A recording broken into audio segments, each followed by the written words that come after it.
Bienvenue dans la chronique politique avec notre chroniqueur Agapit Napoléon Maforican. Bonjour. Bonjour Lali, bonjour Christian, bonjour à tous les téléspectateurs. Bonjour Agapit Napoléon Maforican, bienvenue sur ce plateau. La chronique politique de ce lundi s'intéresse à l'actualité. Et bien sûr, l'actualité, c'est Force Cori pour un Bénin émergent. Le titre de la chronique de ce matin, c'est l'heure de vérité pour Boni Yayi. Oui, j'ai écouté tout à l'heure monsieur Théophile Yarou qui parlait de manipulation, qui parlait de maturité. Je pense que nous y sommes, comme on peut le dire, un peu trivialement, parce que ce parti a quand même suffisamment exposé sur la place publique cet art. Depuis qu'ils ont perdu le pouvoir, c'était comme si sans nous, rien ne peut se passer dans le pays. Et ce qui se passe aujourd'hui n'est que la résultante de toute l'organisation interne du parti, faite d'éléments incontrôlés, d'un certain nombre de comportements pas du tout patriotes, et pour ne pas dire patriotiques, ni citoyens, avec en arrière-fond une sorte d'asservissement, une pensée unique, ou un blocage systématique de l'appareil politique comme dans le style après nous le déluge. Heureusement qu'il y a des esprits plus éclairés au sein de ce parti. Et quand j'entends Théophile Yarou, je me dis quand même que oui, autour de Yayi, il y en avait quand même de bon. Parce que c'est vrai, M. Yarou, c'est pas seulement aujourd'hui.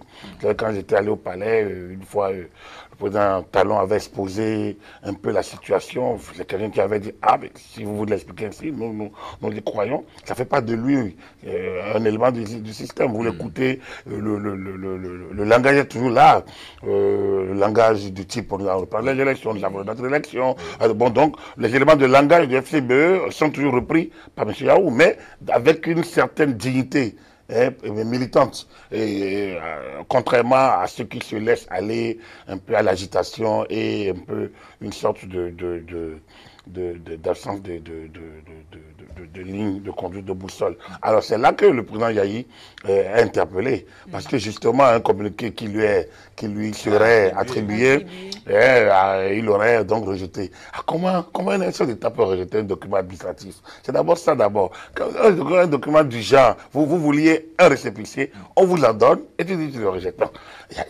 Il y a deux possibilités, soit vous n'avez pas déposé, soit vous l'avez déposé. Et dans des cas comme ça, lorsque tu as le dernier recours, tu ne te prononces pas.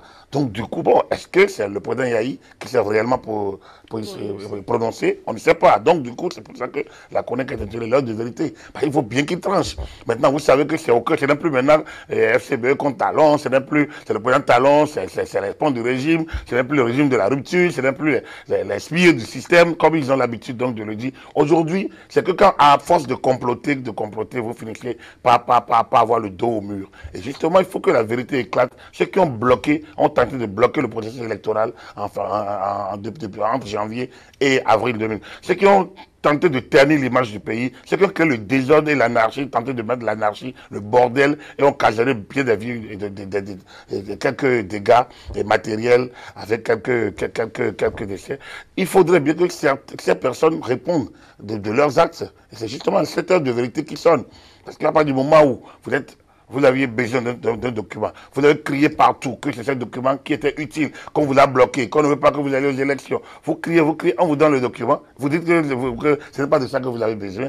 Vous savez qu'il y a une sorte de bordel auquel il faut mettre fin. Je pense que c'est désolant pour des gens qui ont assumé des responsabilités au plus haut niveau de l'État. C'est tout simplement déplorable. Mais quelle est la responsabilité de Boni Yayi dans la manifestation de cette vérité-là? Non, pour le moment, j'ai dit qu'on lui a attribué des propos. Donc, il faut bien qu'il confirme qu'il infirme.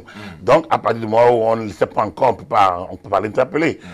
Mais on peut seulement l'interpeller sur, quand même, le désordre. Parce que quand vous voyez Tigri, dans une conférence de presse, vous ne pouvez pas dire... Tigri, ce n'est pas des types qui prennent des initiatives, c'est des gens qui exécutent des instructions.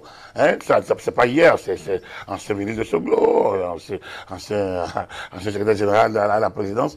C'est quelqu'un qui exécute les instructions. Alors, quand vous voyez Tigri dans une conférence, je parie sérieusement que la main de Yayi ne doit pas être très loin. Je peux me tromper, je suis qu'un chroniqueur, je ne suis pas dans les antichambres de FCBE, mais je parie quand je vois Tigri, rien que lui, est devant, je dis, il a dû recevoir des instructions. C'est pas quelqu'un qui prend cette type d'initiative. Cela dit, puisqu'il ne faut pas personnaliser, il est important, quand même, comme je vous l'ai dit, que la vérité éclate. Parce que pourquoi aujourd'hui les FCB seuls vont étaler sur l'opinion publique un peu cet art. C'est une bonne chose. Quelque part, oui, parce que, comme je vous l'ai dit, entre janvier et avril, on a tout dit. Le chef d'État a mis en place un certain nombre de dispositifs pour montrer la bonne foi du gouvernement, la disponibilité du gouvernement à remettre à ceux qui en sont capables, en sont qualifiés, en ont fait les démarches appropriées, les documents administratifs dont ils avaient besoin pour aller aux législatives. Et là, c'était mis. Vous voyez, cette rencontre à la présidence de la République, où Adrien Bédié avait été chargé d'une mission politique, où un comité avait été mis en place, où FCBE était quand même à l'intérieur de ce comité représenté par deux personnes, Gabayaya et Eric Ondete, et curieusement, ils ont signé, et après ils sont revenus pour dire que bon voilà, ils rejettent les signatures. Mais personne ne leur a demandé des comptes. Dans un pays sérieux, on leur aurait demandé, si on avait une opinion publique forte, on leur aurait demandé des comptes, quelle est la valeur de la signature qu'ils ont mis, et qu'est-ce qui s'est passé entre le moment où ils ont signé et le moment où ils rejettent leur propre signature. Et puis, vous savez, on vous dira que c'est le président Yahi qui a rejeté ces signatures et qui lui a demandé donc de ne pas reconnaître. Donc, alors pourquoi? Et au même moment, ils accusent l'exécutif. Donc, quand vous avez siégé, vous avez signé, et vous revenez sur votre signature, le minimum, c'est d'expliquer pourquoi vous êtes revenu. Mais vous êtes dans des procès d'intention, vous êtes dans des négations, vous êtes dans de l'agitation, vous êtes dans une sorte de démarche de blocage, vous n'êtes plus dans la gestion d'un État. J'ai l'impression que certains, à force de perdre le pouvoir au niveau exécutif, ils ont perdu totalement la boussole du militantisme, la boussole donc de la raison politique. Et au vu de tout ceci, doit-on dire maintenant que les FCBE, le parti FCBE est au bord de l'implosion? Non, du tout. En fait, bon, au bord de l'implosion, non, il y a un parti FCBE qui est reconnu. De toute façon, vous savez ce qui est simplement... Les hommes passent, mais cette structure reste. Aujourd'hui, moi, je ne suis pas surpris. Quand vous vous rappelez, en 1996, quand le président Soglo a perdu le pouvoir, la Renaissance du Bénin, qui était dans la même situation que l'FC, parce que ces partis, ces alliances qui se créent au pouvoir ne sont pas habitués à vivre dans la directe. Après le pouvoir, c'est